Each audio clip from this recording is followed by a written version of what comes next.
All right, watching my friend, a multimillionaire, go broke part 10. So, where I left off the last time is, at this point, my mental health was a concern for me. She was driving me up a wall. The whole situation had me on edge. I cared about her, but I also cared about me. And you know how it is in those Lifetime movies, you know, all that drama that goes on, and you could you talk about it later in the news or whatever. I don't know, but all I wanted to know was I didn't want to be in the front of the AJC. Okay? About nothing.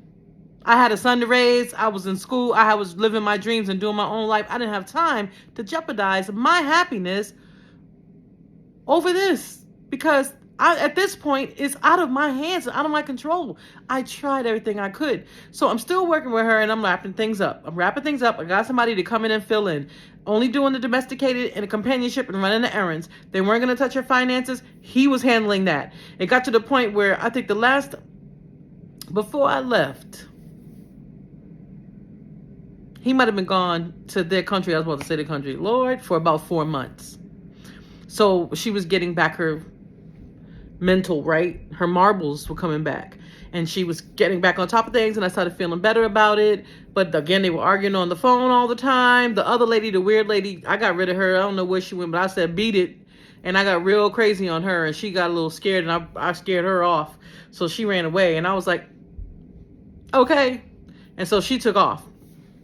Meanwhile, my friend is still there. She's probably down to about 6 million at this point. And again, she's a $500,000 for expenses. We're finally getting to the point where we can get the property sold, the commercial property. We get it finally sold. Guess what, guys? She breaks even.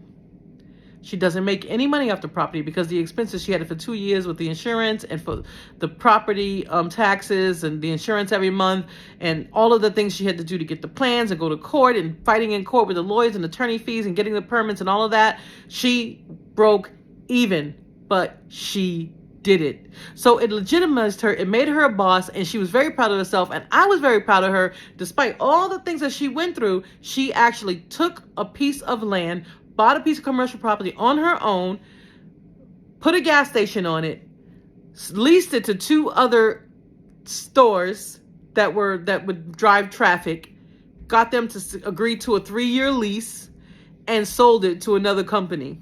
Yes. But she broke even. She didn't lose. She didn't make anything. But she did it. And that gave her a name in Atlanta. Okay? Go girl, girl power, what's up, what's up? Okay, but in the meanwhile, she at home like we back in the 1400s.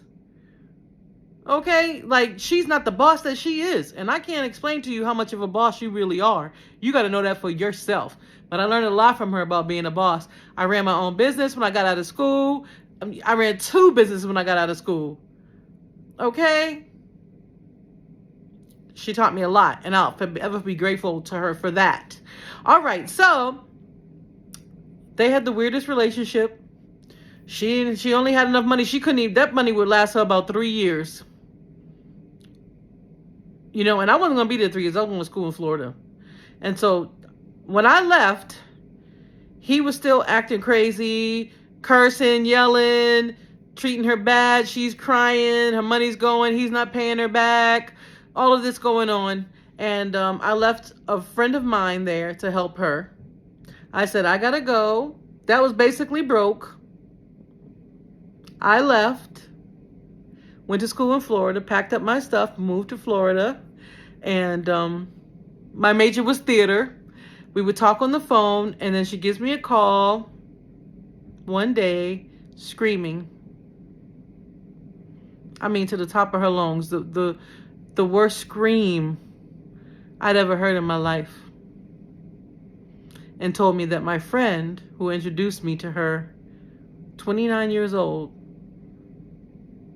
had transitioned. And it broke my heart again. But she was still nutty. She was still with the man. And when I talk to her now, she's either in her country or she's staying with one of her sons.